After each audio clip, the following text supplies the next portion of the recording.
पितृपक्ष के दौरान गया में पिंडदान का विशेष महत्व है।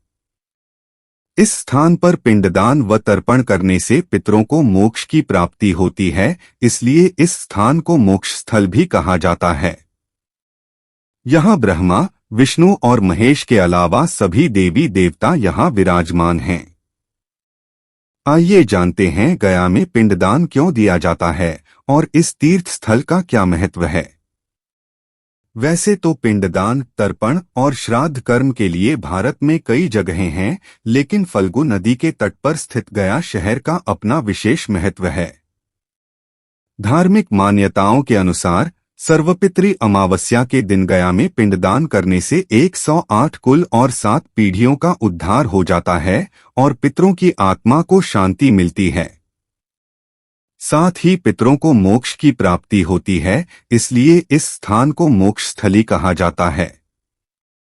पुराणों में बताया गया है कि प्राचीन शहर गया में भगवान विष्णु स्वयं पितृदेव के रूप में निवास करते हैं। देश भर में श्राद्ध कर्म और पिंडदान के लिए 55 स्थानों को महत्वपूर्ण माना गया है, जिसमें बिहार के गया का स्थान सर्वोपरि माना गया है। गया में श्राद्ध कर्म, तर्पण विधि और पिंडदान करने के बाद कुछ भी शेष नहीं रह जाता है और यहाँ से व्यक्ति पितृऋण से मुक्त हो जाता है। गया का महत्व इसी से पता चलता है कि फल्गु नदी के तट पर भगवान राम और माता सीता ने राजा दशरथ की आत्मा की शांति और मोक्ष के लिए यहीं पर श्राद्ध कर्म और पिंडदान किया था। साथ ही महाभारत काल में पांडवों ने भी इसी स्थान पर श्राद्ध कर्म किया था।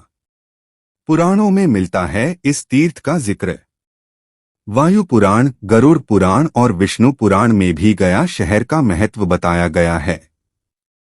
इस तीर्थ पर पितरों को मोक्ष की प्राप्ति होती है, इसलिए गया को मोक्ष की भूमि अर्थात मोक्ष स्थली कहा जाता है। गया शहर में हर साल पितृपक्ष के दौरान एक बार मेला लगता है, जिसे पितृपक्ष का मेला भी कहा जाता है। गया शहर हिंदुओं के साथ साथ बौद्ध धर्म के लिए भी पवित्र स्थल है। बोधगया को भगवान बुद्ध की भूमि भी कहा जाता है। यहाँ पर बौद्ध धर्म के अनुयायियों ने अपनी शैली में यहाँ कई मंदिरों का निर्माण करवाया है। गया तीर्थ को लेकर पौराणिक कथा। गयासुर नामक एक असुर ने कड़ी तपस्या की थी और ब्रह्मा जी से वरदान मांगा था। गयासुर ने ब्रह्मा जी से वरदान मांगा था कि उसका शरीर पवित्र हो जाए और लोग उसके दर्शन कर पाप मुक्त हो जाएं। इस वरदान के बाद लोगों में भय खत्म हो गया और पाप करने लगे। पाप करने के बाद वह गयासुर के दर्शन करते और पाप मुक्त हो जाते थे। ऐसा होने से स्वर्ग और नरक का संतुलन बिगड़ने लगा। बड़े बड़े पापी भी स्वर्ग पहुंचने लगे। गदाधर के रूप में विराजमान हैं भगवान विष्णु। इन सब से बचने के लिए देवतागण गयासुर के पास पहुंचे और यज्ञ के लिए पवित्र स्थान की मांग की।